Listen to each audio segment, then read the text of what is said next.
comes to mysteries, Shanks is, without a doubt, a character who constantly pops up in everyone's mind. Despite him appearing in the first chapter of One Piece, we know almost nothing about him, his goals, his heritage, his connection to Gorosei, and so on. However, the latest movie revealed a lot of interesting things about him and his backstory, and today I want to talk about it. But before starting, I want to ask you all to like this video and subscribe to the channel for more. I hope you all have a great day. Now let's start the video. Shanks made his debut in the first chapter of One Piece. At the time, none of us could imagine just how important and influential a pirate he really was. When I first saw him, I had the impression that he was just a normal pirate who inspired Luffy to become one. But as the story was evolving, we could see his true nature and importance in the One Piece world. The first time when we got a hint about his status in the world was in One Piece chapter 96, when Mihawk, the strongest swordsman in the world, casually visits red-haired pirates. We finally got confirmation about him in One Piece chapter 432 when Garp explained that Shanks was one of the 4 emperors who are on par with Whitebeard, who was also an emperor. We learned that he was one of the 4 most powerful and notorious pirates in the whole world, and ever since, all of us have been dying to see his abilities, but we haven't seen him in action yet. As time went on, we could see how big of an influence Shanks really had. He was able to single-handedly stop the Marineford battle and was also able to talk to the 5 Elder Stars. Sengoku and Gorosei's special remark on his identity makes us wonder even more as to who he really is, and it seems the latest movie reveals several interesting things about his identity. According to the special information revealed by author Oda himself from the special book that was given to the earliest cinema goers in Japan, we have somewhat known a few secrets related to the body, along with his strength. According to it, about 38 years ago, Roger and Rayleigh found Shanks in one of the treasure chests they stole after the events of God Valley. Shanks was only 1 year old at this time. In this picture, we can see how surprised Roger was. He didn't really expect Shanks to be in that treasure chest, where he thought something very important would be. But I think that Shanks himself was one of the most important persons in the God Valley incident. For those of you who don't remember, the God Valley incident took place at an island known as God Valley 38 years before present time. It consisted of a battle between the Rocks pirates and a joint effort of the Roger pirates and the Marines. For unknown reasons, the world nobles and some of their slaves were present at God Valley during this incident. In order to protect them from Rocks D. Zebek and his crew who were planning an attack on the nobles, current Marine Vice Admiral Monkey D. Garp had to form a temporary alliance with Goldie Roger, captain of the Roger pirates. During that day, Lin Lin gave Kaido a mythical devil fruit, which resulted in Kaido's life debt to her. The Rocks pirates were eventually defeated by the Pirate Marine Alliance, leading to Rox's death and the crew's disbandment. What was Shanks doing there? I think right now it is without a doubt that Shanks has a very important origin. A lot of people think that due to him being present in God Valley, he is the son of Rox D. Zebek. While this theory could be true, I think Shanks was a celestial dragon, and in the official novel about the movie, Uta is said to have the blood lineage of the Figurland family. Shanks is considered her father, so it can safely be said that the 5 elders think both Shanks and Uta belong to Figurland. They asked, do we have to kill her even though she is Figurland related? The 5 Elder Stars have only mentioned royal families like Nefertari family, so we can assume that the Figurland family could be one of the 20 royal families, and Shanks could have royal blood inside him. That makes him so powerful and influential. We can even determine the location of this kingdom, and it was most likely in the West Sea. In One Piece chapter 434, Shanks tells Whitebeard that his hometown is located in the West Sea, so who knows? Also, celestial dragons may seem very weak compared to other fighters, but that's due to them having the most lavish lifestyle imaginable. They have never trained or even thought about training in their life because honestly there was no need to. If they were in danger, thousands of top-tier fighters would protect them. However, we have already seen how big of a potential they truly possess, and it was shown in Don Flamingo's case, who was developed as one of the strongest characters in One Piece. And I think Shanks' case is the same. If he really has royalty blood inside him, it seems he has fully mastered his hidden potential at highest levels. I believe Shanks was a special case, even among other royalties. There has to be some special reason why at first Rocks and then Roger took a special interest in him. I think that after reaching Laugh-Tale, Roger learned the truth about Shanks and told him his destiny after returning to Oro Jackson. It seems the truth was so intense for Shanks to bear that he started crying. Also, Shanks being the son of Rox D. Zebek and a celestial dragon does does not seem so far-fetched to think about it. It would explain why he was in God Valley perfectly. However, I have someone else in my mind who I think is the true son of Zebek, and I will do a video about him in the near future, so stay tuned for that. I hope we will someday hear more about him and his heritage in the future. I've been dying to learn more about him. Fortunately, this wasn't the only thing we learned about Shanks after this movie. It was revealed that Shanks' bounty 12 years ago was 1.04 billion berries. He is known as the killer of color of observation hockey, which doesn't let his opponent see through the future. Shanks uses his burning sword against villains. Shanks wasn't the only one about whom we got a lot of information on. In One Piece Volume 4 Billion, it was revealed that Ben Beckman easily catches bullets by using armament hockey on his hands with super combat effectiveness and agility. He is said to be extremely good at hockey and rifles whose bullet penetrates his enemy. Ben is also said to be very popular among women and silently supports the crew for being lively and cheerful.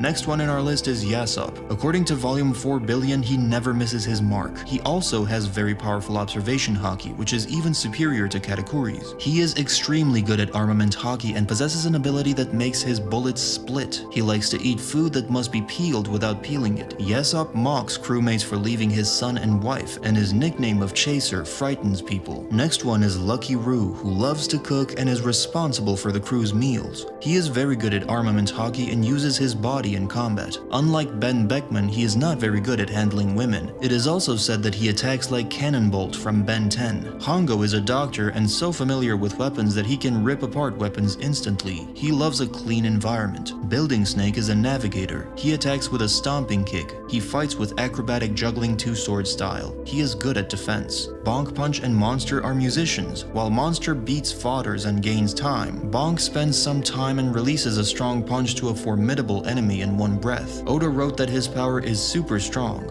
Lime Juice fights with an electric stick in the air like Sanji. Howling Gab attacks with cutting howling. He hates insects and ghosts. And the last one in our list is Rockstar, who attacks with his smashing up sword style. He digs a hole with his sword like a drill. He has a strong sense of justice and wants others to follow rules. We learned a lot of things about red-haired pirates. However, I plan on doing separate videos about them and their powers, where I will analyze their powers in much greater detail, so stay tuned for that. Anyway, I guess this is all for today. What do you think about the red-haired pirates? Why did Roger give Shanks his hat? Let me know in the comments, like this video, and subscribe to this channel for more. Blackleg Vinsmoke out. Bye.